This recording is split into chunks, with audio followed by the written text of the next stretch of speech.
fast to arm twist God.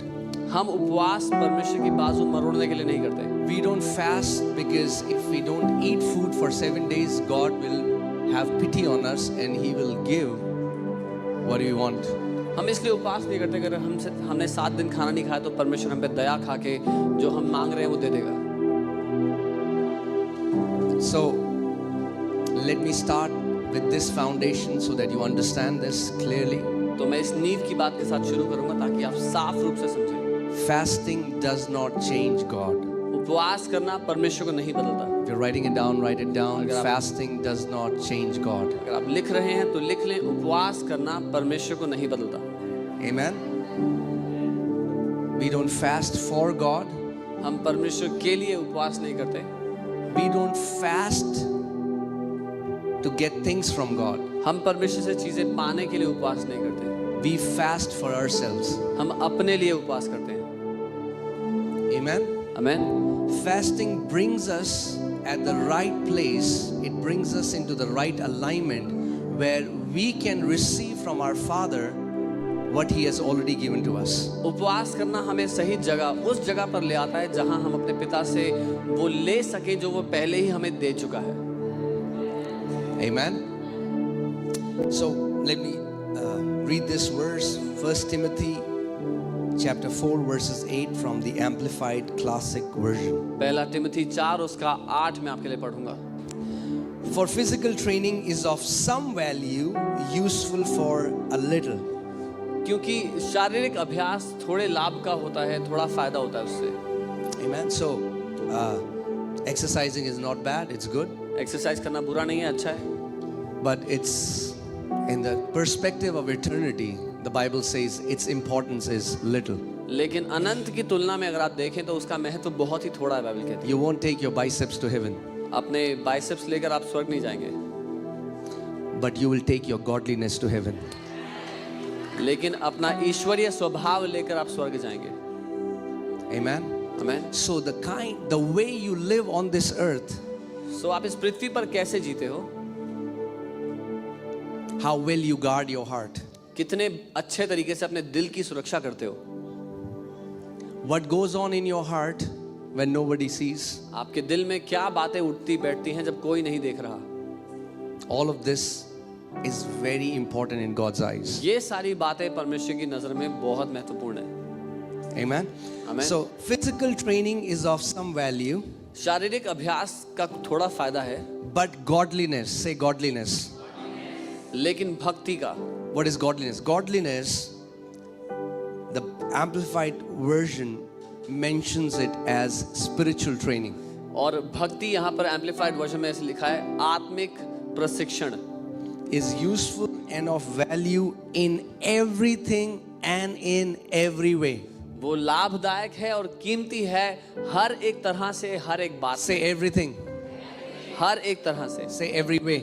हर एक बात में, Say everything हर एक तरह से, and every way. हर एक बात में. That means everything. What does it mean? It means everything. हर एक तरह से मतलब हर एक तरह से. That means your spiritual training is going to affect everything in your life. इसका मतलब आपका आत्मिक प्रशिक्षण आपकी जिंदगी के हर एक पहलू पे प्रभाव डालेगा. Not just spiritual things. सिर्फ आत्मिक बातों पर नहीं, Everything. हर एक बात पर प्रभाव डालेगा. Are you with me? मेरे साथ हो? Let me say that again so that you understand this clearly. मैं दोबारा कहूंगा ताकि Your साफ समझो. spiritual training will affect everything in your life and it will affect every way. आपकी आत्मिक ट्रेनिंग आपके हर एक बात में हर तरह से आपको प्रभावित करेगी. You do a job, आप अगर नौकरी करते it हैं is going to affect how you do your job. तो आप कैसे नौकरी करते हैं उस पर प्रभाव पड़ेगा. You talk, आप बात करते हैं, it is going to affect how you talk.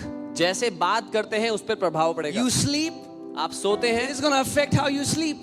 जैसे सोते हैं उस पर प्रभाव पड़ेगा. You eat, खाना it खाते is going हैं, to affect how you eat. उस पर प्रभाव पड़ेगा आपके खाना खाने के तरीके पे. Godliness is not coming to church and saying hallelujah on Sunday and then living the same way or from Monday till Saturday. Spiritual training will swallow every area of your life. ईश्वरीय जीवन ईश्वरीय जीवन Sunday को church में आके hallelujah कहना नहीं है और जैसे फिर जीना है वैसे जिए।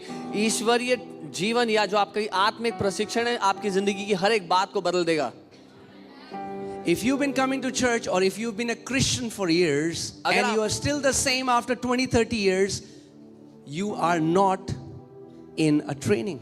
अगर आप मसीह में लंबे समय से हैं और बहुत समय से कलीसिया में आ रहे हैं, 20-30 साल हो गए लेकिन कुछ बदला नहीं है, तो आप प्रशिक्षण में नहीं हैं।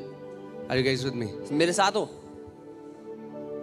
When you see a police officer with a big belly, जब आप एक पुलिस वाले को देखते हो इसकी बड़ी बेली है, बड़ा पेट है इसका, what does that tell you? ये क्या बताता है आपको? He is not in the training anymore. अब वो प्रशिक्षण में भर्ती नहीं है। He is not physically fit शारीरिक रूप से फिट नहीं to है do the job what is expected from him. जिस नौकरी के लिए उसको रखा गया उसके लिए। Are you guys with me? मेरे साथ हो? Say spiritual training. आत्मिक प्रशिक्षण। And how many people know that training is not very nice? और कितने लोग ये जानते हैं कि प्रशिक्षण में बिल्कुल मजा नहीं आता? Nobody does training because it's fun. कोई भी प्रशिक्षण इसलिए नहीं करता क्योंकि बड़ा मजा आता है उसमें। Training is painful. ट्रेनिंग में बड़ा दर्द होता है। It needs sheer determination and it needs a lot of commitment. उसमें बहुत सारा साहस, बहुत सारा कमिटमेंट चाहिए होता है। And only committed people are those who come out of the training. Many people enter but quit, but there are few who fulfill their training and walk as champions. और जो लोग वचनबद्ध हैं प्रशिक्षण के लिए, जिन्होंने ठान लिया उसको पूरा करने का, वही लोग हैं जो उसको पूरा कर पाते हैं। बहुत से लोग भर्ती तो होते हैं लेकिन छोड़ देते हैं बीच में ही प्रशिक्षण को। Amen. You know the Bible tells us that we are in the army of the Lord. आप जानते हैं बाइबल बताती है हम परमेश्वर की सेना में हैं। Amen. And if we are in the army, और अगर आप आर्मी में हो there is a training. तो एक प्रशिक्षण है। But see, with God the thing is he will never force his training on you if you don't want it. लेकिन परमेश्वर की ये बात है कि वो आप पर जबरदस्ती नहीं करेगा अपनी ट्रेनिंग की, अगर आपको नहीं चाहिए तो। There are many 60-70-year-old men and women who think the same way like they used to think when they were 30. There is no change. Why? Because they never embraced the training. बहुत से 60-70 वर्ष के पुरुष और महिलाएं हैं जिनकी सोच आज तक वैसी ही है जैसे जब वो 30 साल के थे तब थी। क्यों? क्योंकि उन्होंने कभी भी प्रशिक्षण में भर्ती नहीं हुए, उसको गले नहीं लगाया। Growing in age does not mean you will grow spiritually automatically. That does not happen. So उम्र में बढ़ने से आप आत्मिक रूप से भी बढ़ेंगे, ये अपने आप नहीं होता। Are you guys with me? मेरे साथ हैं? You'll have to embrace training. आपको प्रशिक्षण को गले लगाना पड़ेगा। Amen. Amen. So, and when you embrace training, और जब आप प्रशिक्षण को गले लगा लेते हो, there will be multiple occasions when you feel like quitting. तो बहुत सारे अवसर मिलेंगे जब आपका मन करेगा छोड़ देता हूँ। Your flesh hates training. क्योंकि आपके शरीर को नफरत है प्रशिक्षण से।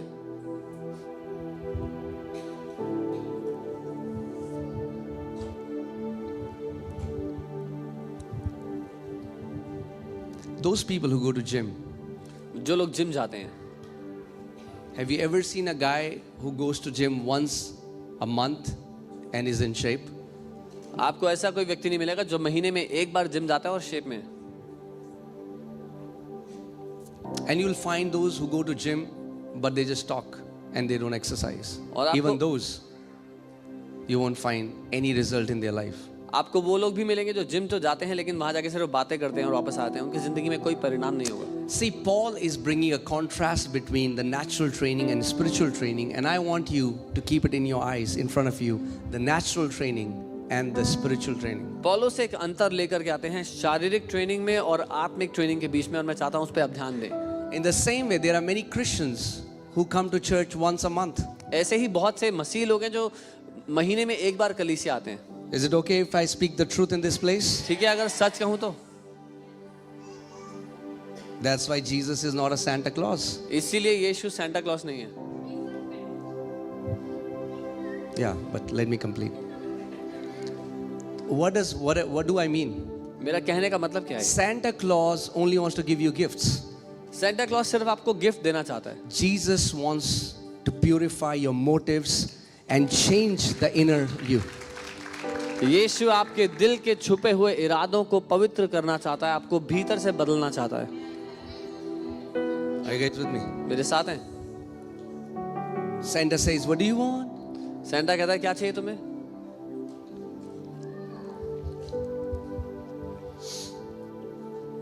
But Jesus is Lord.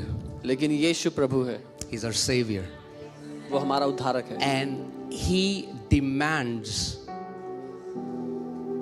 unquestionable commitment. और वो इस बात की मांग रखता है हमारी जिंदगी से कि हम इस तरह से उसके लिए समर्पित हो जिसमें कोई शर्तें ना हो। You know, many young people today think Jesus is more like Santa Claus. बहुत से जवान लोग आज सोचते हैं कि यीशु मसीह सेंटा क्लॉज की तरह है। He just wants to give us all. He's so nice. वो हमें सब अच्छी चीजें देना चाहते हैं, वो बहुत अच्छा है। He's nice, but not according to our definition. हाँ, वो बहुत अच्छा है पर हमारी If we परिभाषा read के it in the gospel, he said, if you love your mother, your father, your wife, your children more than me, you are not worthy of me. That's the kind of commitment he asks from his disciples. अगर आप पढ़ेंगे वचन में तो वो कहता है अगर अपनी माँ, अपने बाप, अपने भाई, अपने बहन से तुम ज्यादा प्यार करते हो मुझसे तो तुम मेरे लायक नहीं हो। इस तरह का निश्चय वो हमारे से चाहता है। Is that in your Bible? क्या ये आपकी Are बाइबल you में sure? है? पक्का? Is that what Jesus said? क्या यीशु ने ये कहा? Yes. हाँ। If you want to become a champion, that is not going to happen by an accident. You will have to make a decision for it. अगर आपको महारथी बनना है तो ये गलती से नहीं हो, इत्तेफाक से नहीं होगा, आपको निश्चय लेना होगा। Amen. And see, the mandate has always been to rule and reign. और जो मकसद था वो शुरुआत से राज्य करना और प्रभुता करना ही रहा है। The mandate has always been dominion, rulership. मकसद हमेशा प्रभुता रहा है, राज्य करना रहा है। But you can never rule with the Lord if first thing you don't learn to rule your own body. लेकिन आप प्रभु के साथ राज्य नहीं कर सकते पहले अगर अपने शरीर पे राज्य करना नहीं सीखोगे तो। Hello, are you here? यहाँ है। You cannot rule with him if you don't learn to rule yourself first. आप उसके साथ राज्य नहीं कर सकते अगर पहले खुद पर राज्य ना करना सीखो। And let me tell you the first sign. और पहला चिन्ह बताऊंगा उसका। Anybody who cannot skip one meal, जो कोई भी एक वक्त की रोटी नहीं छोड़ सकता, you are body ruled. आप अपने शरीर के अधीन चलते हैं। If you go crazy if you don't get food for one meal, अगर आपको एक वक्त का खाना ना मिला तो आप पगला जाते हैं, that's a very good sign. तो ये बहुत अच्छा चिन्ह है इस बात का। People don't become hungry, they become hangry. That's hunger and anger combined. लोग भूखे नहीं होते, वो भूखे और गुस्सा दोनों मिला के होते हैं एक साथ। So they become angry and they are hungry, so they become hangry. तो वो भूखे भी होते हैं और गुस्सैल भी जाते हैं। What starts happening? Their flesh starts to fight it. क्या होने लगता है? उनका शरीर लड़ने लगता है। I have a news for you. एक खबर है आपके लिए। See Matthew 4:4. मत्ती Let's 4 see what उसका Jesus said. देखते हैं यीशु ने क्या कहा। But he answered and said, it is written, man shall not live by bread alone. उसने कहा मनुष्य केवल रोटी से ही जिंदा नहीं रहेगा। Hear this carefully. सुनिए ध्यान से। Let's just stop here, okay? यहाँ रुकते हैं। Let's just read slowly and I pray that Holy Spirit will bring the revelation from his word. धीरे से पढ़ते हैं और पवित्र आत्मा प्रकाशन दे अपने वचन का। Man shall not live by bread alone. मनुष्य केवल रोटी ही से जिंदा न रहे। That means if you just eat food, you can survive, but you are not alive. इसका मतलब अगर आप खाना खाते हैं तो आपकी सांसें तो चल रही होंगी लेकिन आप जीवित नहीं होंगे। You can be physically alive, but spiritually dead.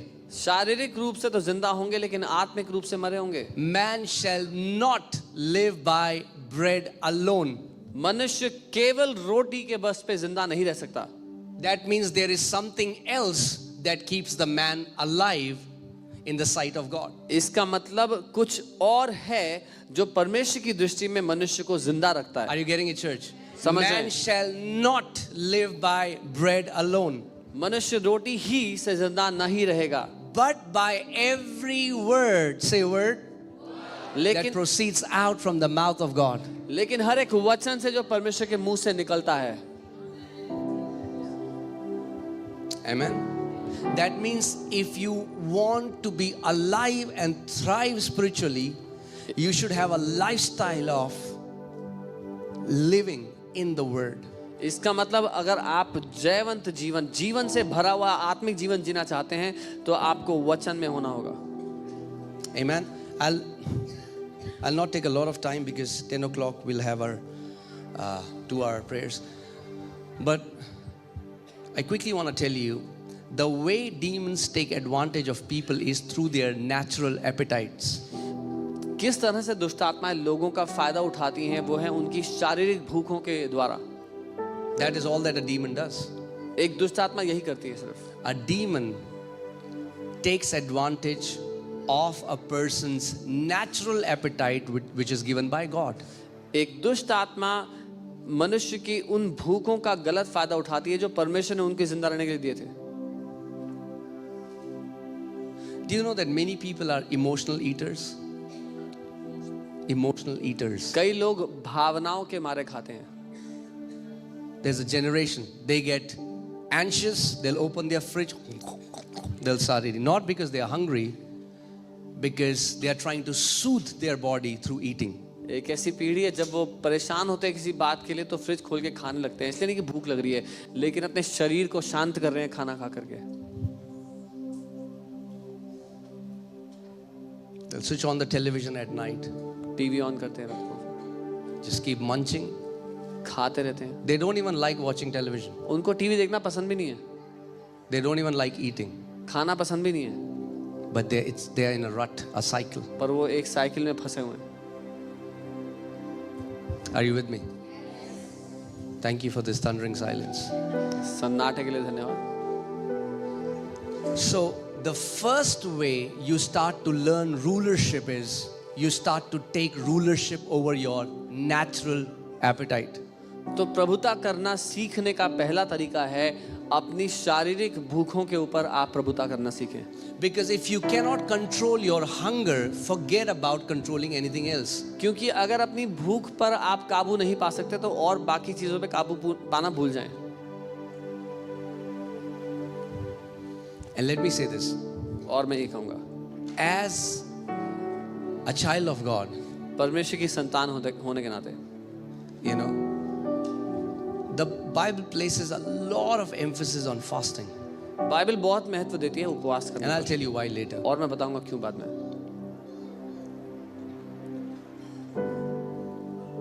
I don't know if you have seen that, but as a preacher from here, I can see so much. मुझे पता नहीं आपको पता होगा, लेकिन यहाँ से प्रचार करते Only if हैं there is somebody next to you, you'll get to know. But from here, सब दिखता है. So there are some people, कुछ लोग हैं the moment word starts, जैसे ही वचन शुरू हो what happens? क्या होता है? They are body ruled. The devil will fight hard so that you will never hear the word. उनको नींद आ जाती है. क्यों? क्योंकि वो अपने शरीर के अधीन है, उनका शरीर उन पर प्रभुता करता है. शैतान लड़ता है उनसे कि वचन उनके अंदर ना चले जाए. They can watch Netflix for 3 hours, but they will open their Bible in 5 minutes. वो 3 घंटे तक बैठ के नेटफ्लिक्स देख लेंगे, बाइबल खोलते ही 5 मिनट में खर्राटे मारेंगे. But hear this. पर सुनिए, As long you are okay with it, it will remain in your life. जब तक आपको उससे फर्क नहीं पड़ता तो वो आपकी जिंदगी में बना रहेगा. I don't know if it's ever happened to you or maybe it's just me. पता You नहीं know, कभी आपके साथ if हुआ there है? was any issue in my house, say for example, a drainage problem or you know, I saw water dripping from the walls or something like that. There was some issue in the house. अगर कभी मेरे घर में कोई समस्या थी, कोई pipe leak कर रहा था या कुछ भी सीलन की दिक्कत थी, कोई भी इशू था, And sometimes we manage with it. और कई बार हम लोग उसके साथ काम चला लेते हैं. And you think, you say, okay, I will get it done. अब बोले करा लूंगा मैं ठीक इसको. 1 week becomes a month, एक हफ्ता महीना बन जाता then है, 6 months, 6 महीने बन and जाता है. sooner or later you start to live with it. You're so okay with it. आज नहीं तो कल आपका वो जीने का आपका हिस्सा बन जाता है आपकी जिंदगी का. That thing pricks you every time you look at it, वो चीज जब कभी आपकी नजर पड़ती है, but परेशान because करती you है. don't take any action, it remains. लेकिन क्योंकि आप उसका कुछ करते नहीं, वो वैसी की वैसी रहती है. And then after 1 year, you just one day get frustrated and call a mason or the guy who can fix it. And he comes and he fixes it. And you think, why didn't I do it sooner? और फिर एक साल बाद जब आप बड़े परेशान हो जाते हैं तो आप मिस्त्री को बुलाते हैं, किसी को बुलाते हैं ठीक करने के लिए, वो आके ठीक कर देता है। आप बोलते हैं मैंने पहले क्यों नहीं कराया ये ठीक। You feel like, why did I live with it for so long? आप सोचते हैं मैं इतने लंबे समय से क्यों रह रहा था। What am I trying to say? मैं क्या कहना चाह रहा हूँ? I'm trying to say, if you don't fix the issues, they will remain in your life. मैं ये कह रहा हूँ अगर जो आपकी जिंदगी में दिक्कतें हैं उसको आप कुछ नहीं करेंगे तो वो आपकी जिंदगी में बनी You रहेंगी। can grow old, a 90-year-old man, but if you don't deal with that lust issue, you will be 90 and that lust issue will still be in your heart if you don't deal with it. It will not go with age. आप 90 वर्ष के हो जाएंगे और अगर आपके जीवन में लस्ट की दिक्कत थी तो वो 90 वर्ष में भी रहेगी। अगर आपने उसका कुछ नहीं किया तो उम्र के साथ अपने आप दिक्कतें दूर नहीं होती। Are you guys with me? मेरे साथ हैं? It will not go automatically. अपने आप से नहीं जाएगी। There are many old people who have raped. Why? Because they never dealt with that issue. बहुत से बूढ़े लोगों ने बलात्कार किए, क्यों? क्योंकि उन्होंने उस दिक्कत का कभी समाधान नहीं किया।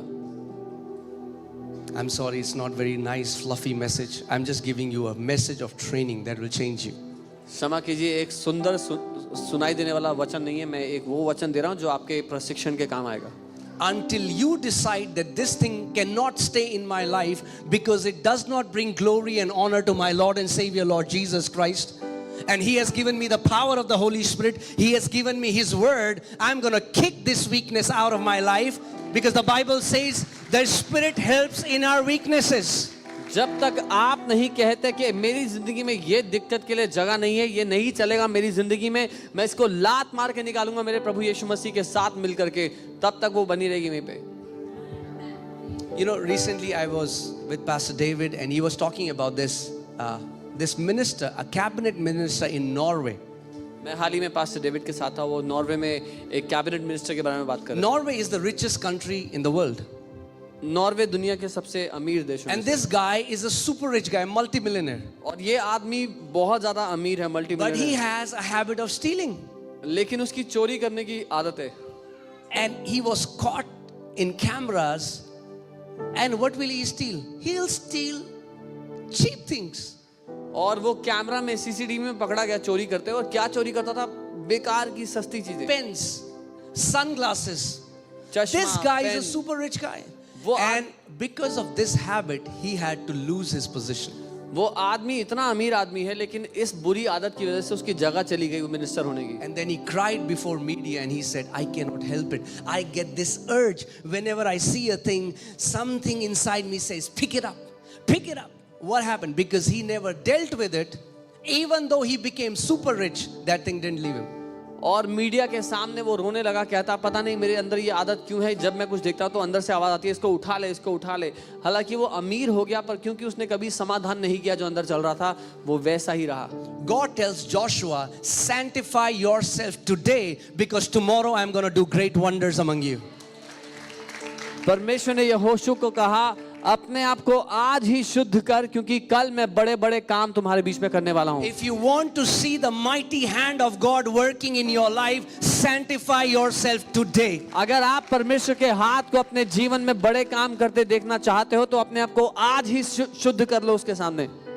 If you're waiting that one fine day an angel is going to come with a golden oil and he'll pour out upon you and everything will change, guess what?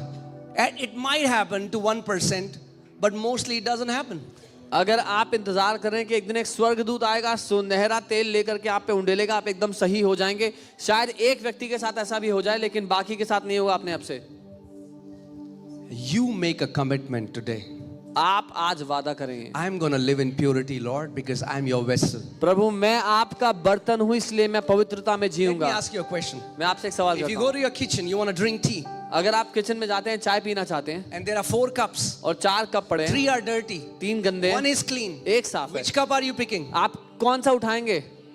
Don't pray, Lord, use me. Walk in purity and you will automatically be used by Lord Jesus Christ. ये प्रार्थना मत करें कि प्रभु मुझे इस्तेमाल करो, पवित्रता में चलो, परमेश्वर अपने इस्तेमाल करेगा। Are you guys with me? I'm not saying that we are perfect मैं ये नहीं कह रहा हूँ कि हम सिद्ध हैं, or God only uses perfect या people. परमेश्वर सिर्फ सिद्ध लोगों को यूज करता है, नहीं। I'm talking about a desire. Lord, it's not okay. You know, there are 2 kinds of people. There are people who say, Hare, it's okay. मैं बात कर रहा हूँ वो जो चाहत होती है हमारे अंदर, दो तरह के लोग हैं। एक तरह के लोग बोलते हैं अरे चलता है, And the second is, Lord, I am your vessel. और दूसरे जो कहते हैं प्रभु मैं तेरा बर्तन हूँ। Let there be nothing in my life that can dishonor your name. प्रभु मेरी जिंदगी में ऐसा कुछ भी ना पाया जाए जो तेरा निरादर करा सके। Amen. And see, can I plainly talk to you guys? You are adults. सीधा बात कर सकता हूँ मैं आपसे? See, what demons do is they दुष्ट will आत्माएं क्या take करती हैं? natural appetite. See, who gave us sexual appetite? It's God. दुष्ट आत्माएं क्या करती हैं? वो एक शारीरिक भूख को लेती हैं। हमें सेक्सुअल भूख किसने दिया? परमेश्वर ने डाला है। It's not devil. शैतान ने नहीं दिया, It's God. परमेश्वर की ओर से है। But when we live a godly life, you can bring it under your subjection. लेकिन जब आप एक ईश्वरीय जीवन जिएंगे तो उसको अपने अधीन ला सकते हैं। You don't have to become a slave of that urge. आपको उस भूख का नौकर बनने की जरूरत नहीं है। Are you guys with me? मेरे साथ हैं। You know, even Jesus had a sexual desire. Do you know that? यीशु में भी सेक्सुअल डिजायर था, आप जानते Because हैं? he was a complete man. क्योंकि वो पूरी तरह से Yet मनुष्य never था, sinned. फिर भी उसने कभी पाप नहीं किया। I'm telling you. मैं आपसे कह रहा हूँ, Otherwise, all your life, it will be a dirty fight all your life. नहीं तो जिंदगी भर एक गंदी लड़ाई लड़ते रहेंगे। You will do that and get up in the morning, cry, करेंगे, say, फिर- God, why did I do that? Do फिर that सुबह again. उठेंगे, Lord, माफी why did I मांगेंगे, do- फिर करेंगे, And फिर it- माफी all your life will end like this. जिंदगी भर ऐसी चले जाएगी। And God had anointed you to do mighty works, but all you did was, rather than fighting the giants, you kept fighting your own flesh. और परमेश्वर ने आपका अभिषेक किया था महान कामों को करने के लिए, लेकिन दानवों से लड़ने की जगह अपने शरीर से लड़ते रहे जिंदगी भर। That's why I'm going to teach you about fasting. इसीलिए मैं आपको उपवास के बारे में आज सिखाना चाहता हूँ। See, some Christians have very wrong mindset about fasting. कई मसीहों की बड़ी गलत विचारधारा है फास्टिंग को लेकर। They उपवास think fasting is like a hush money. God, you know, उनको लगता है उपवास हफ्ते की तरह है। 21 दिन दूंगा, आप क्या दोगे? I'll give you 21 days, what will you give me? No. नहीं, We don't fast to bribe God.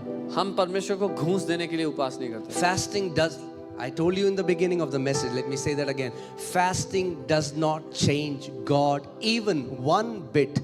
He always loves you. He will always love you. The problem is not from God's side.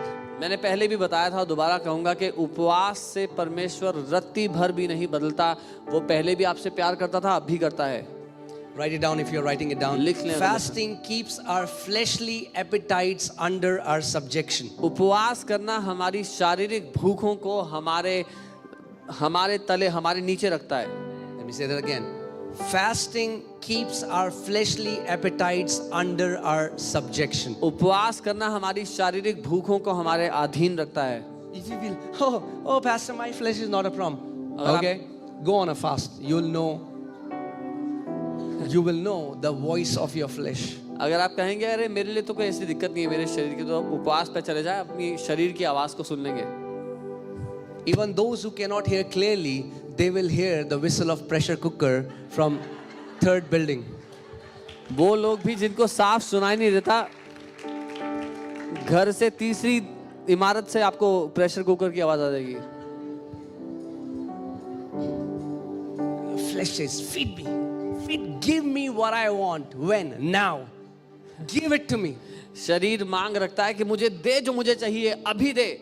And many people live a slave to the flesh. So they say, yes, sir. The flesh is the boss.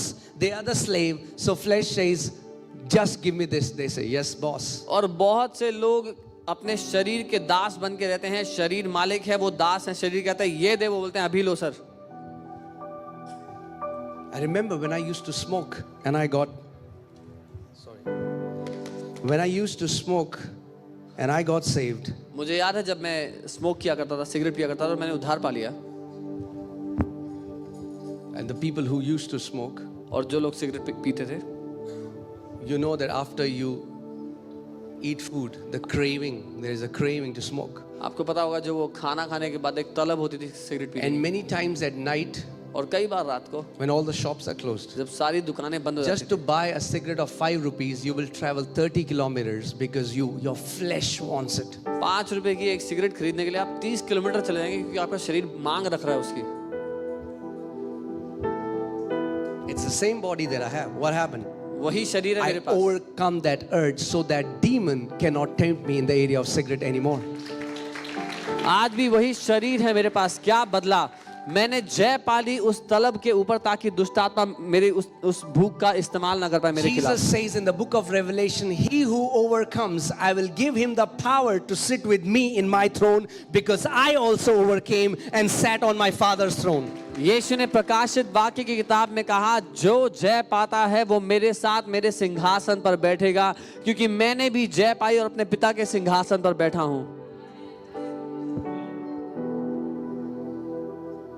You know, young people in the world think sin is so cool. जो जवान लोग हैं दुनिया में वो सोचते हैं पाप करना तो बड़ी अच्छी बात है, बड़ी मजे So की बात cool. है, बहुत कूल है। Do what you do when you want to do it. Nobody should tell you. That's slavery. जो करना है कर लो, जब करने का मन करे कर लो, कोई तुम्हें कुछ नहीं बता सकता, ये दास होना है। I am here to tell you that holiness is cool. मैं आपको ये बताना चाहता हूँ, पवित्र जीना कूल है, पवित्र जीवन जीना अच्छा है। Living in purity is cool. पवित्रता में चलना, पवित्रता में जीना कूल है। See, you know why young people have hated holiness? Because holiness has been taught as external. पता है White कपड़े पहन लो. क्यों जवानों ने नफरत की है पवित्रता से? क्योंकि पवित्रता को बाहरी रूप रंग से बताया गया है, सफेद कपड़े डाल लो।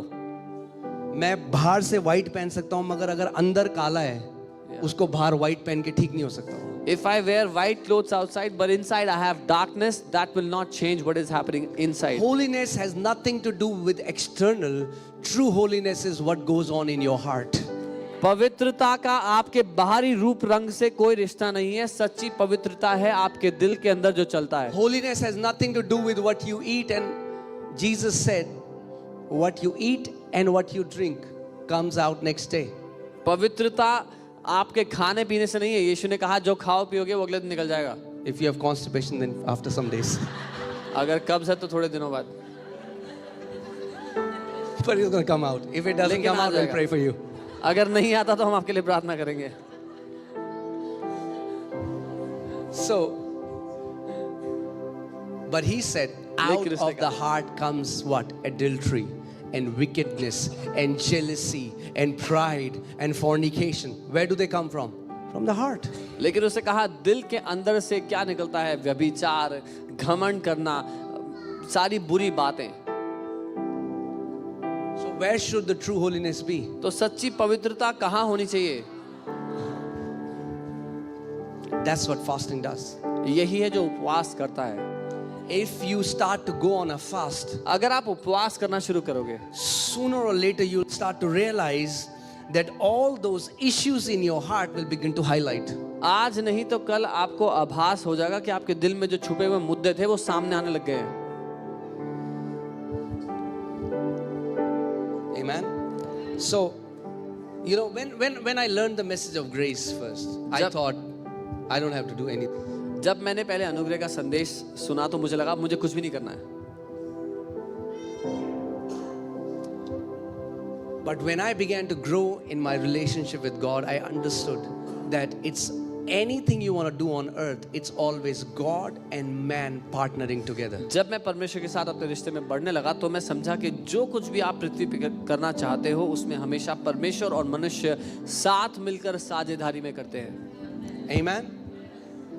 To be very honest, when grace comes, because you cannot fast without grace, but when grace comes, you will be fasting more than all the holiness. Amen.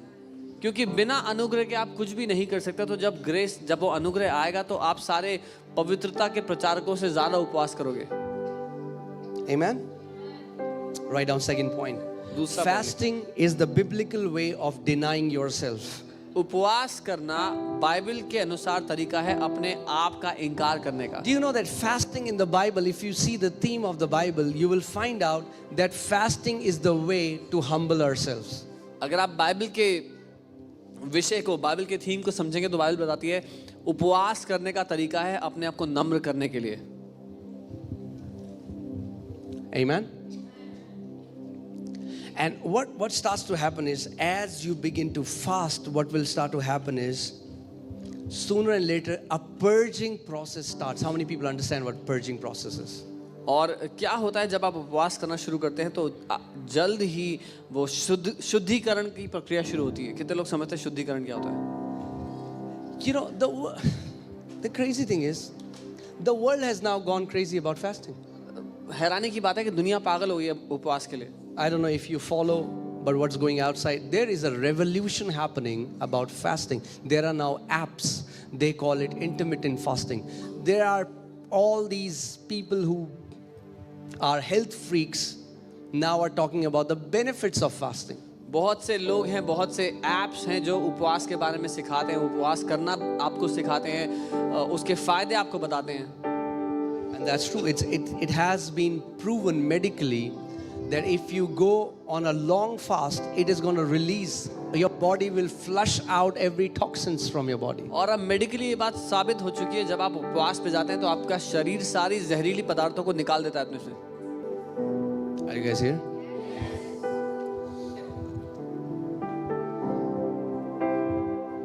Let me say this.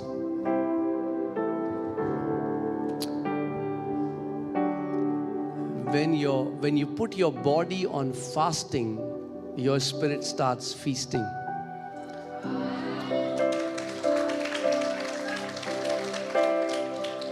जब आप अपने शरीर को उपवास में डाल देते हो तब आपकी आत्मा खूब खाने लगती है। So opposite is happening. बिल्कुल उल्टा होता है। You're feeding your spiritual man. आप अपने आत्मिक पुरुष को खिला रहे हैं, मनुष्य को खिला रहे हैं आत्मिक। And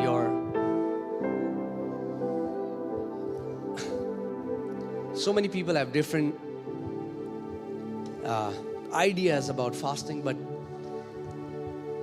let me say what you fast. There are two things we do. We do it as a discipline, because if you only do it when you feel like doing it, your body will never let you fast.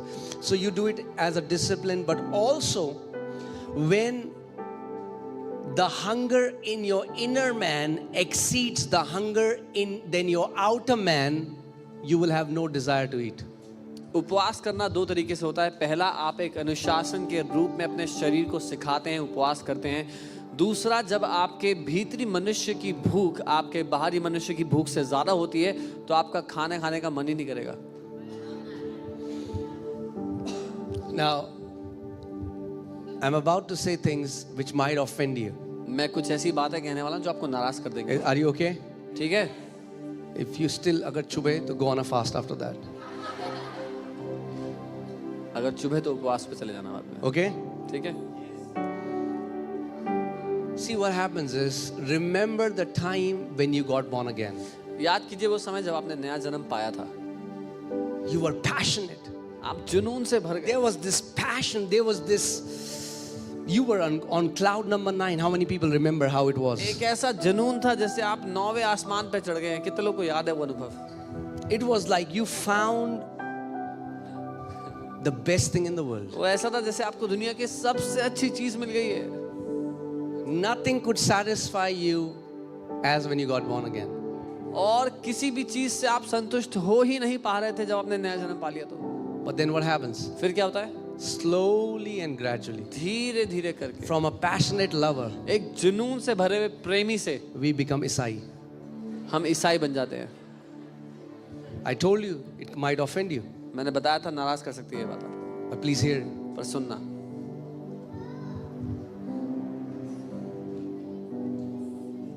It's not Isai that brought change in this world. It's the passionate lovers of Lord Jesus Christ. ईसाइयों ने इस दुनिया में बदलाव नहीं लाया, यीशु मसीह के जो दीवाने प्रेमी हैं उन्होंने दुनिया में बदलाव लाया है। Slowly what happens is the passion, it starts to go down a little bit, and slowly it happens so subtly we don't even realize it. धीरे धीरे क्या होता है, वो जो जुनून होता है वो नीचे गिरना शुरू हो जाता है, हमें पता भी नहीं लगता। And after a while going to church becomes a burden. और कुछ समय बाद चर्च जाना बोझ जैसा लगता है। फिर लोग बोलते हैं ओह इतना दूर है, Oh, the church is so far away. जैसे मक्का मदीना जाना हो। Are you guys with me? मेरे साथ है। What is happening? What is that sign? That sign, the things of God no more excite us. क्या हो रहा है? वो चिन्ह है कि परमेश्वर की बातें अब वो उत्साह नहीं देती हमें. क्या 3 घंटे की सर्विस होगी? 3 घंटे. 3 hours long service, 3 hours.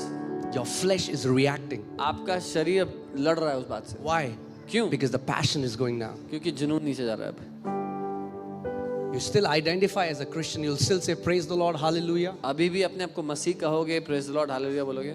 But that fire there is no more fire burning in your heart for the Lord. लेकिन वो आग नहीं जल रही है प्रभु के लिए जैसे पहले जल रही थी. Let me put it this way. मैं ऐसे कहूँगा. If you go on fasting, that will reignite your passion for the Lord. अगर आप उपवास पे जाओगे तो परमेश्वर के लिए आपकी जो वो आग थी दोबारा जल उठेगी. If you are not passionate as you were, you need to seek the Lord. You need to separate yourself, go on a fast and get a word from the Lord. अगर आप जैसे दीवाने हुआ करते थे अब नहीं तो उपवास पे जाओ और परमेश्वर से वचन लो अपने लिए.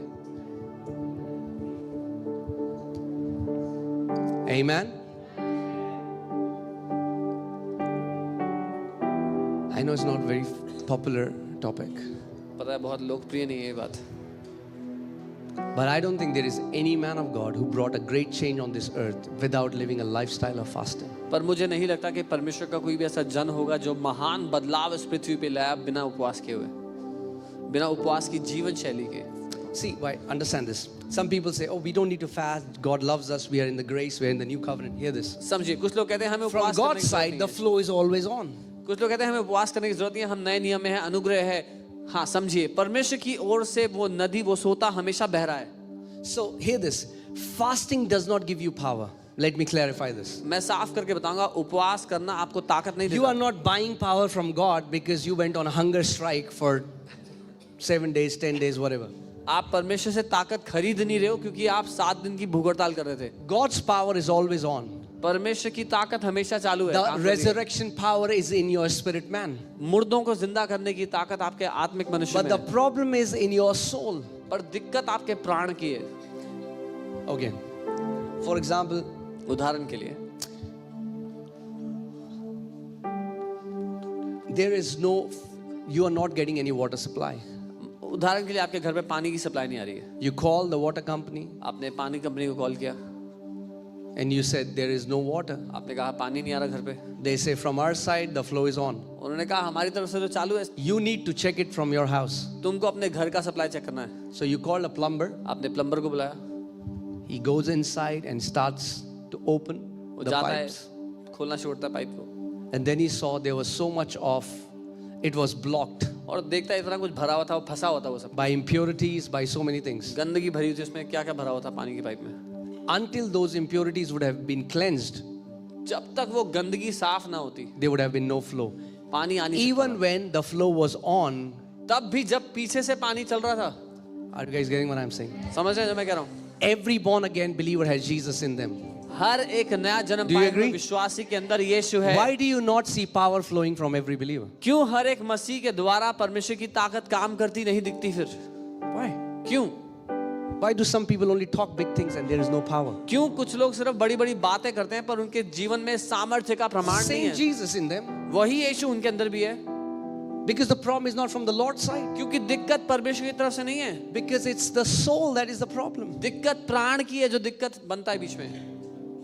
Your soul can become a good conductor of the anointing, or your soul can become a bad conductor of the anointing. आपका प्राण एक अच्छा माध्यम बन सकता है परमेश्वर की अनॉइंटिंग का, या बुरा माध्यम बन सकता है. Are you guys with me? Let's see this. So, Matthew chapter 6 verses 16, I'll just read it. मत्ती And 6 उसका 16 में पढ़ूंगा. are you alive? Okay, praise God. Hallelujah. Moreover, when you fast, जब तुम उपवास करो. no, I'm sorry, not this.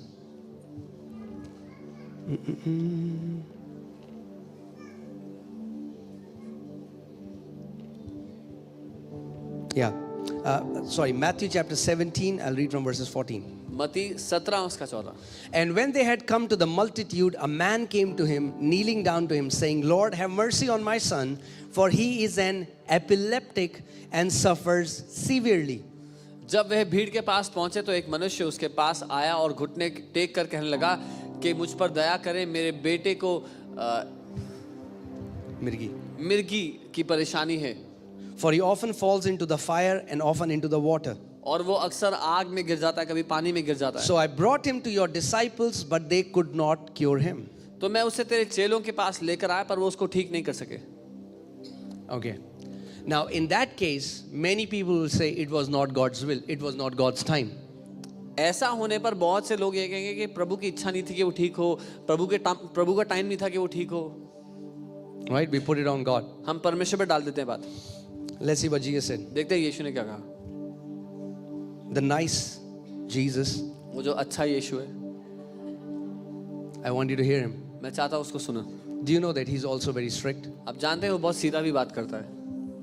He said, उसने then कहा- Jesus answered and said, "O faithless and perverse generation, तब यीशु ने उनसे बात की और कहा, हे अविश्वासी और हठीले लोगों, how long shall I be with you? मैं कब तक तुम्हारे साथ रहूंगा? How long shall I bear with you? कब तक तुम्हारी सहूंगा? Bring him here to me." उसे यहाँ मेरे पास लाओ। And Jesus rebuked the demon and it came out of him. और यीशु ने उस दुष्ट आत्मा को घुड़का, उसमें से निकल गया And the child was cured from that very hour. और वो बच्चा उसी समय से ठीक हो गया। You know, one of the things that makes father a father is, have you seen mom is saying something 1,000 times and the kid doesn't listen? एक बात जो पिता How many moms here agree? Show me your hand. एक बात जो पिता को पिता बनाती है वो ये है कि माँ एक बात को 100 बार भी कह दे, बच्चा बिल्कुल नहीं सुनता है। And then comes father. और फिर पापा आते And हैं he says one time, और वो एक बार ही कहते हैं।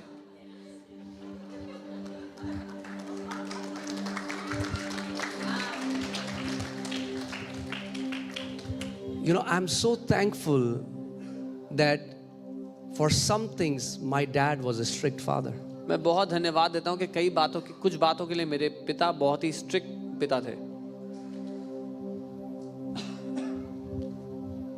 The problem is we see strictness as control where it's a sign of love. दिक्कत ये है कि हम स्ट्रिक्ट होने को नियंत्रण की तरह देखते हैं, जबकि वो चिन्ह है प्रेम का। I was not allowed to do stayovers.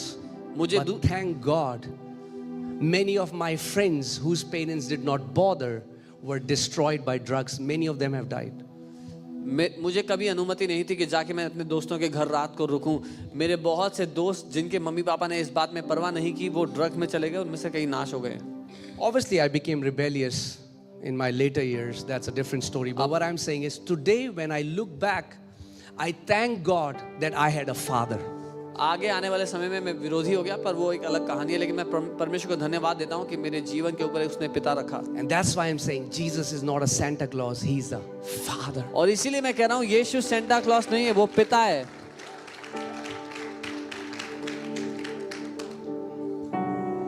Many people think God will only give us goodies. No sir, he'll also correct you. बहुत से लोग सोचते हैं कि परमेश्वर सिर्फ अच्छी चीजें ही देगा हमें, नहीं, वो आपको ठीक भी करेगा जब आप गलत हो तो। And do you know what the Bible says? और आप जानते हो बाइबल क्या कहती है? Just find that verse.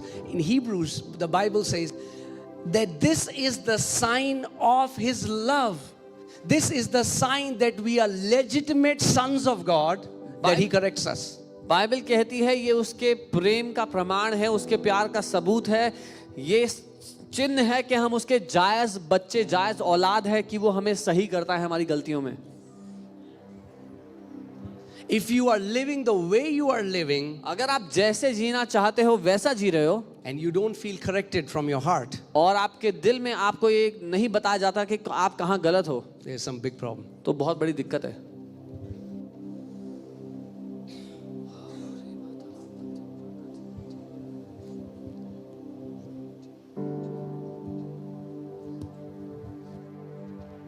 Okay, coming back. All right.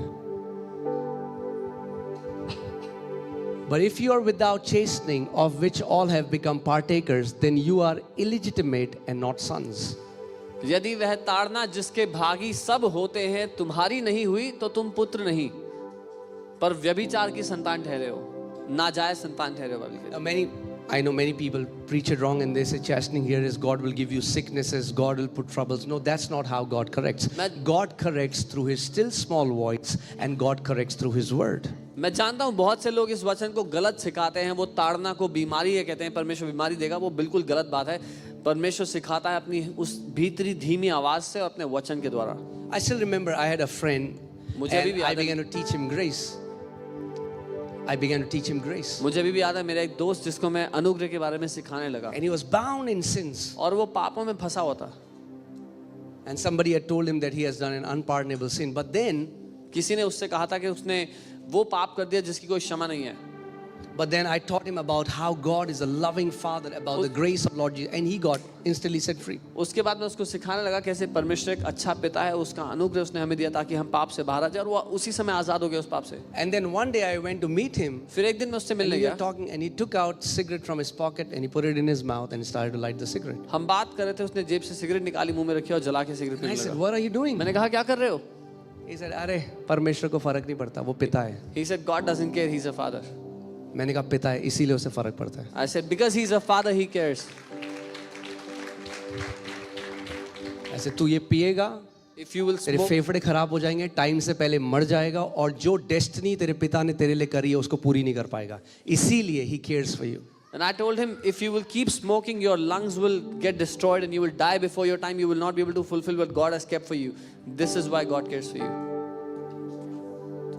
That's why he's a father. इसीलिए वो पिता है। वो नाम टाइटल का पिता नहीं है, वो असली का पिता है। He's not just a father for name's sake, he's a real father. Amen. Title नहीं है परमेश्वर का पिता, वो है सच्चा पिता है हमारा। It's not just a title for God to be a father, he is truly our father. And he's against anything that will destroy you. और वो हर उस बात के विरुद्ध है जो आपको नाश कर सकती है। Amen. Amen. Anyway, yeah, so Jesus rebuked the demon, it came out of him, and child was cured from that very hour. यीशु ने उस दुष्ट आत्मा को डांटा जो उस बच्चे में थी और बच्चा आजाद हो गया उसी समय से। Then the disciples came to Jesus privately and said, "Why could we not cast it out?" तब चेले एकांत में यीशु के पास आके कहने लगे कि हम उसको क्यों नहीं निकाल सके। So Jesus said to them, "Because of your what? Unbelief." यीशु ने उनसे कहा तुम्हारे अविश्वास के कारण, Because of your unbelief. तुम्हारे अविश्वास के कारण। Now, these are the disciples of Jesus who have walked with him. अब ये यीशु के चेले हैं जो उसके साथ चलते फिरते थे। This is not that unbelief where sometimes people come and they say, हाँ हाँ पहले मैं देखूंगा, देख लिया किसी को चंगा होते हुए तो मानूंगा. ये वो अविश्वास नहीं है where people say first I will see and if I see then I will believe it. This unbelief is very subtle. That's at the core of a person's heart and he doesn't even know it. ये अविश्वास बहुत ही गहरा, बहुत ही भीतरी है जो एक व्यक्ति के दिल की गहराई में होता है, उसको पता भी नहीं होता। ये वो अविश्वास है जब आप बिलीव करते हो, जब नहीं होता फिर आप बोलते हो देखा पहले ही पता था नहीं होगा. This is that unbelief when you say you believe for something and it does not happen, you say see I already knew it will not happen. Have you heard people say that? सुना है लोगों को ऐसे बोलते हुए? मुझे पहले ही पता था, मुझे पता था ये नहीं They say होना. I already knew it won't happen. But it's not even that unbelief. ये वो अविश्वास भी नहीं है। Because the disciples were very sure that they will be able to do it because they were already casting out demons. क्योंकि चेलों को पता था कि वो निकाल देंगे उस दुष्ट आत्मा को, क्योंकि वो दुष्ट आत्मा निकाल रहे थे। Are you guys with me? मेरे साथ हैं। Let's see what happened. देखते हैं So Jesus said to them, because of your unbelief, for assuredly I say to you, if you have a grain as a mustard seed, you will say to this mountain, move from here to there, and it will move, and nothing will be impossible for you. यीशु ने उनसे कहा तुम्हारे अविश्वास के कारण, क्योंकि मैं तुमसे सच कहता हूँ यदि तुम्हारा विश्वास राई के दाने के बराबर होगा तो इस पहाड़ से कहोगे कि यहाँ से निकल कर वहाँ चला जा, तो वैसा ही होगा। So they didn't have faith problem, they had unbelief problem. उनकी दिक्कत विश्वास नहीं थी, अविश्वास थी। But look here. यहाँ देखिए। However, लेकिन this kind does not go out except by prayer and fasting. इस प्रकार का बिना उपवास और प्रार्थना के नहीं जाता। Now many people have taught it as there is a category of demons which will not go away if you don't pray and fast. अब बहुत से लोगों ने इस बात को ऐसा सिखा दिया कि एक दुष्टात्माओं की श्रेणी है जो नहीं जाएगी अगर आप उपवास प्रार्थना नहीं करोगे। It's not talking about demons, it's talking about this kind of subtle unbelief that's hidden, only goes out through prayer and fasting. लेकिन यीशु यहाँ पर दुष्टात्माओं की श्रेणी की बात नहीं कर रहे। यीशु यहाँ पर कह रहे हैं वो अविश्वास जो भीतर छुपा होता है वो तब तक नहीं जाएगा जब तक उपवास प्रार्थना नहीं करोगे। Are you guys with me? मेरे साथ हो? Because see, let me tell you what is going to happen. पता है क्या होगा? Many people think I'm going to fast for 3 days and there will be lightnings and thunders in my room and angels are going to come and fill the entire place, and they start to feel their flesh starts to, they go on protest, the flesh starts protesting. और बहुत से लोग सोचते हैं मैं 3 दिन उपवास करूंगा तो मेरा कमरा जो है वो बिजली से भर जाएगा, स्वर्गदूत मेरे घर में भरे हुए होंगे, लेकिन 3 दिन होते होते उनका शरीर लड़ाई करने लगता है. You know, when I first started fasting, I got sick, I was angry, I felt so dry, I felt like God has left me. जब मैंने पहले उपवास करना शुरू किया तो मैं इतना गुस्सा हो जाता था, इतना ड्राई महसूस करता था, मुझे लगता था परमेश्वर ने मुझे छोड़ दिया है. I hated it. मुझे नफरत थी उससे. I hated the first fast I did. पहला उपवास जो मैंने किया था मुझे नफरत थी उससे. I did second fast. दूसरा उपवास किया, I hated it more. उससे और भी ज्यादा नफरत की. I was like, what is wrong? Because I have been fasting for 3 days. I didn't eat. I'm praying in my room. And then I come to church and I feel so dry. Lord, where's the anointing? There is less power manifesting. Everything is less. मैं उपवास कर रहा था 3 दिन तक और फिर church में आता हूँ तो देखता हूँ वो अभिषेक भी कम है, जो कुछ होता था वो कम हो रहा है.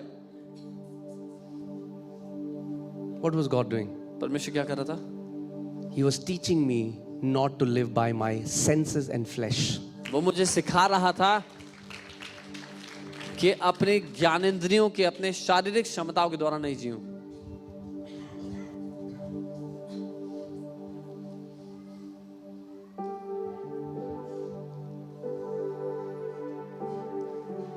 And I've been saying this, that if you fast, you will not die. और मैं कब से कहना हूं, अगर आप उपवास करेंगे तो आप मरेंगे नहीं, But your ego will die. लेकिन आपका अहम मर जाएगा. The jealousy will die. ईर्ष्या मर जाएगी. That competitive nature will die. Competitive nature will die. वो दूसरों से तुलना करने का जो नेचर है वो मर जाएगा. That will die. वो मर जाएगा. But you will not die. पर आप नहीं मरेंगे. There is huge bank in you. बहुत भरा हुआ बैंक है आपके अंदर.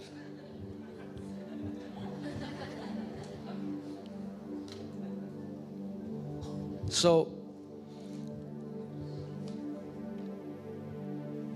when you start, and it's not just, see, many people think fasting is dieting. People in the world, they just fast. They don't eat food, that's dieting, and they still get benefits. But when you add prayer with it, it's powerful. बहुत से लोग सोचते हैं उपवास करना dieting करना है. बाहर दुनिया के लोग उपवास करते हैं, डाइटिंग बोलते हैं उसको, उसका भी फायदा है, लेकिन जब आप उसमें प्रार्थना मिला दो तो वो बहुत शक्तिशाली है. You know, yesterday night we do night prayers and I was teaching this. Many people say, oh God. कल रात हम जब नाइट प्रेयर कर रहे थे तो मैं ये सिखा रहा था. बहुत से लोग कहते हैं हे परमेश्वर, Do this for me. मेरे लिए ऐसा कर दो. The Bible doesn't say God control, the Bible says self-control. Bible ये नहीं कहती कि परमेश्वर नियंत्रण, वो कहती है आत्म नियंत्रण. अगर आपकी सिगरेट ऐसे जा रही है, जीसस नहीं आएगा, रुक जा. वो आपके अंदर से आपको स्ट्रेंथ देगा कि आप बोलोगे कि मुझे नहीं पीनी आज के बाद.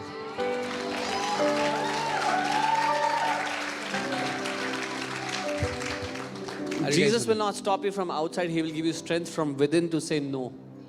That's why it's the fruit of the Holy Spirit. इसीलिए पवित्र आत्मा का फल है. Say self-control. आत्म नियंत्रण. Are you guys with me?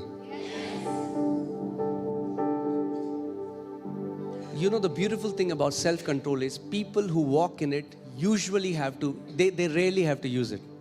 आत्म नियंत्रण की अच्छी बात यह है कि जो लोग उसमें जीते हैं उनको उसका इस्तेमाल बहुत ही कम करना पड़ता है. You didn't get it? आप समझे नहीं है? Yeah, I'm explaining. So there was a guy and he used to drink, for example. उदाहरण के लिए एक व्यक्ति शराब पिया करता था.